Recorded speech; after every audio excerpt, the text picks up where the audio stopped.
Hello everyone, welcome to Wildwood Studio. I'm Sarah, and in today's video, I'm doing a burning of a parrot. Before we get too much further, I just wanted to remind you to hit that subscribe button to see all of my weekly videos, and to turn on notifications to make sure you never miss one. As per usual, I'm using my razor tip burning system, and this artwork is on an 8 by 16 inch piece of European beechwood.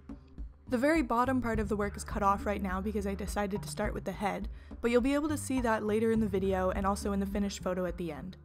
In this video, since the artwork was so big, I moved the camera far enough away that you can actually see my burner in the top left of the screen. I think it's kind of neat to be able to see it there, but all you'll really be able to tell from looking at it is if it's on or not and what heat setting I'm using.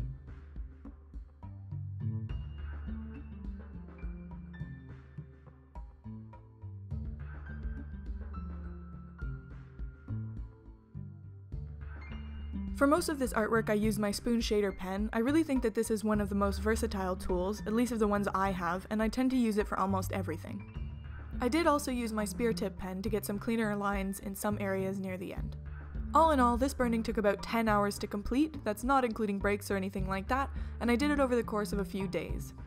I find that if I burn for more than a few hours at a time, I can get sloppy and I'm more likely to mess up, so with something larger like this, I prefer to spread it out rather than do it all in one sitting.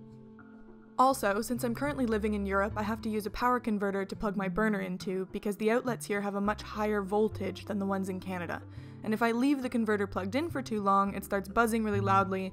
I'm not really sure if it's supposed to do that, but it's definitely irritating, so I usually take a break when that starts happening.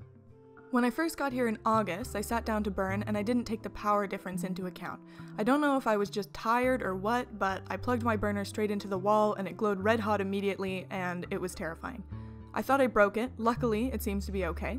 I know this might seem like a mistake that anyone could make, but I actually lived in France once before for 3 months in grade 12, and I killed a hair straightener that time, so I really have no excuse. So, moral of the story? I don't know, I guess if you're going from North America to Europe, be careful plugging anything in with a heating element? Alright, more about the artwork and less stories about me breaking things.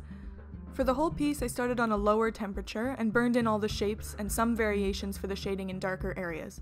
As everyone in the pyrography community is always saying, it's better to go low and slow, even if that can get tedious, because it's really difficult to erase mistakes once they're there. This approach also allowed me to erase all of my pencil lines, which is always immensely satisfying and gives me a better idea of how smooth my shading is since there aren't all those lines in the way. Then, after that, I turned up my burner and went in for some of the darker shadows, like the cast shadows from one feather onto another and the darker spaces between some of the more fluffed up feathers. The tree branch was probably the least satisfying thing to burn, but it was necessary because you can't really just be sitting on nothing, and I am pretty pleased with how it looks.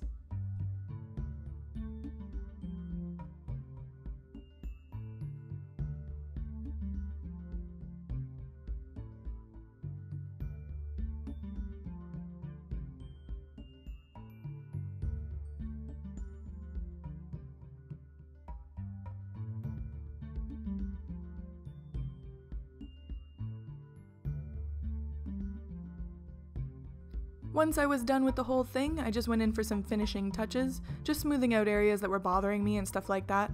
Then it was finally finished! All in all, I am really pleased with it, even if I am a little tired of looking at it after a week. This is one of the largest burnings I've done, and I know that if I did it 3 years ago, it would have taken way longer than 10 hours. Please feel free to let me know what you think in the comments down below, and if you have any suggestions for future burnings or just artworks in general, I'd love to hear them.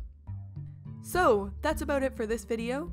As always, if you want to see more of my work, you can check out my Facebook page. Also, please make sure to like this video if you haven't already, and subscribe to my channel to see all of my future videos.